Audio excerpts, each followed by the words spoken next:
So yeah, like I said, I'm Lewis, release train engineer at Sky. I will be roughly talking around metrics and Monte Carlo, and I've been doing it since I was a Scrum Master, and I've brought it all the way through. So, disrupting the flow.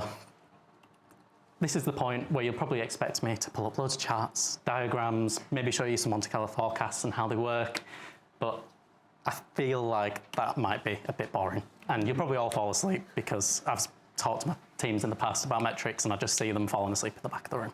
So I'm afraid you've all been conned by the bio, and the brief of my talk will actually be talking about disrupting the flow of traffic. So to set a bit of kind of the theory behind this, or the key statements, we have the road. Three things that are really important: the number of cars that can pass through in a given time, the number of cars on that road, and the time taken from arriving on the road to departing it.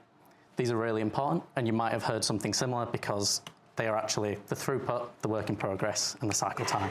And this road is what we would call the system, which you might have seen this diagram before, but this is what I do to describe. You have a lovely system here. The number of cars going through is the throughput. The time taken from arriving to departing is the cycle time. And inside the system, we have the WIP. This is really important for the rest of the talk, so I'll refer back to this occasionally. What we're going to do today is look at the road and the traffic and some issues that are on there and potential solutions we could apply to our road traffic issues. So the first one, what happens to all the cars when there's just too many of them on the road? What might we observe? So initially, too many cars on the road. They all start to slow down, as you have seen. I'm sure many of you have been on the M62 when there's hundreds and hundreds of cars at 5:30 after work. The total time from each of those cars from arriving to departing the road increases because everyone's there. And you would often see that actually the throughput of that road decreasing because most people can't drive well and they're all going really slow. Let's take it back to the example maybe of a software engineering team. I feel like everyone's familiar with that. How many times have you seen too many work items in progress? You'll have a Kanban board that's just littered with tons of Jira tickets blocking you up all the way across. I'm sure teams have more than that, but the example is there's just too many in progress. All of that work starts to slow down, teams are juggling too much, and the total cycle time each of those items increase due to that.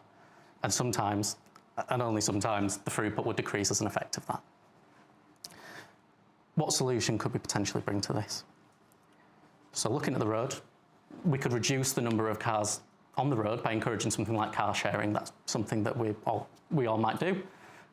Because there's less cars on the road, they can all go quicker, they're moving faster, so the time taken from arriving to departing decreases as a fact of that. And then again, sometimes the number of cars that can go through that road because of that increases.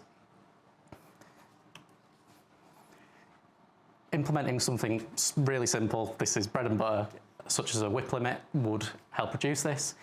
To make that more realistic, rather than just saying you have to only work on 3 tickets at a time, you can really encourage your teams to be doing things like pair programming and mobbing. Again, really simple, not groundbreaking stuff. This decreases context switching in the team. And again, cycle time of these items would decrease and the total throughput would increase as an effect of this solution.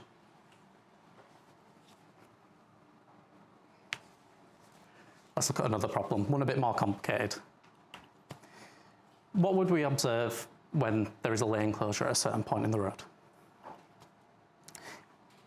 When we're down to maybe one lane, for example, the reduced number of cars that can pass through that affected part, we're going from 2 to 1.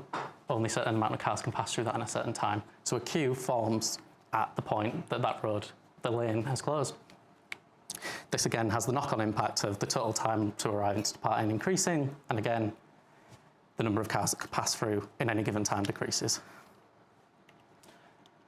Let's look at a team. So let's say a good example of this is you have, let's say, I think this is a common one, dev, QA ready, QA. I feel like a pretty standard Kanban board. Your devs are absolutely smashing it, flying through. This QA ready is filling up like crazy, but there's only 1 or 2 QAs and about 50 devs, as most software engineering teams experience. So we have a queue that's forming on that workflow in the QA ready, really transparent. the total cycle time of each of those items is increasing as a factor due to that queue. We call that inactive cycle time opposed to active. It's not been worked on, it's sat there just going stale. And because of this, throughput would probably decrease. Before I could even give you a solution, a project manager has barged his way in and he said, I know the fix to this. Let's increase the speed of the road from 50 miles an hour to 70. It just means they're going to go quicker, we can get more through the road. We'll hear them out, let's see what happens. With increased speed, more cars are arriving at that closure in a given time. So the space on the road hasn't changed, we're still down to one lane, we've not made any improvements there. All of a sudden, cars are arriving there 20 miles an hour faster. That queue is building up way quicker than it did before and getting longer. So time taken from joining the road to leaving it has increased further because everyone's trying to merge at 70 miles an hour. More likely, that other lane's going to close after an accident. Looking at a team again, they've made an improvement before the constraint. So the project manager's come in, he's hired 50 more devs for that team. We're still at 2 QAs, so the constraint on the workflow is still in place. The queue has got even larger because the QAs just can't keep up with the amount of work that's coming through. And the cycle time has increased even more. It's time to throw the project manager in the bin. His solution hasn't worked. Yeah. I apologise if there's any in the room. It's not a personal dig. Here, I can actually show you a real-life example. I'd have pulled up the M62 or the M1 if I could, but I've targeted the M6 here. So, smart motorways slow down the cars before they get to the lane closure. My partner actually experienced this the other day when her car broke down, she got pulled over, she called the traffic agency and they put 50 mile an hour speed limits 3 or 4 junctions previously to slow down the traffic. So eventually when she could rejoin, when the car was fixed, she could merge on easier. Cars are now going to flow into that open lane easier because they've been slowed down. I know it says 50, let's assume they've dropped from 50 to 30. Time from arriving to the road to departing has decreased compared to the previous solution, but the number of cars that can pass through in a given time probably remains the same. And why is that? Well, let's look at the work case. We've intentionally reduced the flow leading up to the constraint, so instead of hiring 50 more developers, we've fired 25, but maybe we've told them to slow down and say, actually, take longer with your work. Pain at the constraint is alleviated because not as many tickets are arriving to QA in time at the same time, and the cycle time of those items would decrease. But again, the throughput is still remaining the same. The reason for this, we've not made an improvement at the constraint. It's really easy, and the purpose it's made so obvious with this one is clearly the problem is with QA. Not that they're not doing a good job, they're probably smashing it. And this is something I've experienced with teams, this exact example. The answer might be, let's explore automation testing. Do we need to hire more QAs? Is that the answer? Looking at the actual constraint is the answer in this solution rather than purposely slowing down or forcing things through quicker. So on to the third issue. What do we observe when there's a wide load out in the traffic? The wide load takes up more space than other cars. It has an impact, it disrupts them all. I don't know if you've tried to overtake when you've got a wide road taking up 2 lanes on the motorway, and then you've got someone who likes to drive at 40 miles an hour now going into the right lane and you stood behind them flashing your lights. Time taken from arriving on the road to departing increases. I promise you I don't drive like a maniac. The number of cars that can pass through in a given time therefore decreases. What this represents in a team is unplanned work arrives in the team. Whether that be a bug, defect, your product manager brings new scope and requirements, all things that are common and happen in engineering teams. This unplanned work is more disruptive than the planned. You've got to consider what is, if it's new requirements, we've got to plan out the solution, what's the impact that has on the rest of our plan. It just takes longer than the planned work. The planned work as a side effect is also probably going to be neglected during this, increasing its inactive cycle time. And again, the total outcome is that the throughput may decrease. Let's look at a solution. Plan for the unexpected and set off early. If you so happen to come across a wide load, then you're prepared. I'm fairly certain my partner's told me to set off early just in case something like this has happened in the past. Impact on the time from arriving to departing has been accounted for. Worst case, you set in your car 15 minutes waiting outside early to make up for the time you set off. You've arrived on time. We should be building unplanned work into your forecasts. DevOps shows us the four types of work, that being planned, unplanned, changed, and internal. Build unplanned into forecasts. You can look back at historical data and see, 30% of our capacity each sprint, or 30% of our overarching team each quarter, etc., is focused on unplanned work. We should be leaving that space for it to happen. So when it does occur, the capacity is there for it. You're not impacting the team cycle time, and the plan remains on track, your delivery on track, depending on your scale. Last topic, planning your journey. How do you decide on what route to get to your destination? I'm certain, especially most people my age, even if they know where they're going, slap on Google Maps or Apple Maps when they get in the car, just to be certain and see the fastest way to get there. Google Maps uses a combination of different sources, the most important in this case being historical traffic patterns, but also pulls things like how many of you are sat in traffic with your phones. It goes, there's 50 iPhones in this period, there must be traffic here, they're all moving slowly. So let's do an experiment to test this out. So we have a stretch of road. We're going to send 10 cars down it and see how long it takes. So we have a range of cars that take between 8 and 12 minutes to get to that end of road. I promise no charts, but there is one. Based on that data, 70% of the cars could reach the destination in 10 minutes and 90% of the cars could reach within 11 minutes. So surely if someone was to say, how long is it going to take for me to get there? We're 90% confident that it'll take you about 11 minutes. And you could more often than not say, yeah, that's probably about right. That's not how Monte Carlo works, and probably not how Google Maps works. So what do we know based off our limited experiment that's been run? There's a 0% chance at the moment that the car could reach the end of the road in less than 8 minutes. 10 did it, none of them did it under 8.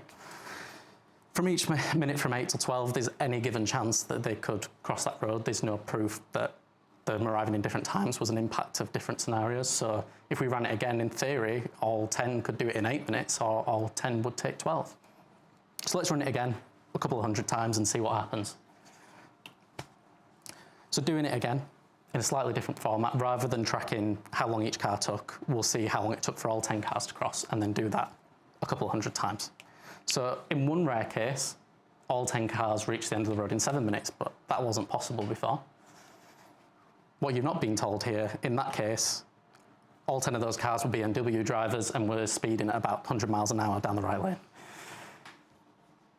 But based on this data, we're now only 14% confident that we could reach the destination in 10 minutes, where previously we were about 70% confident.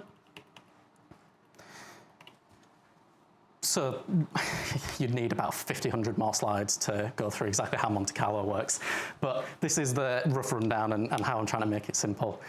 It's random number probability based on historical data. So in that example before, due to that historical data, we would say, around the 90th percentile, 14 minutes. So Google Maps would then spit out, based on there being traffic, based on all these BMWs speeding, based on someone hogging the middle lane, we're about 90% confident it would take you 14 minutes to do this journey. They'll then put it in.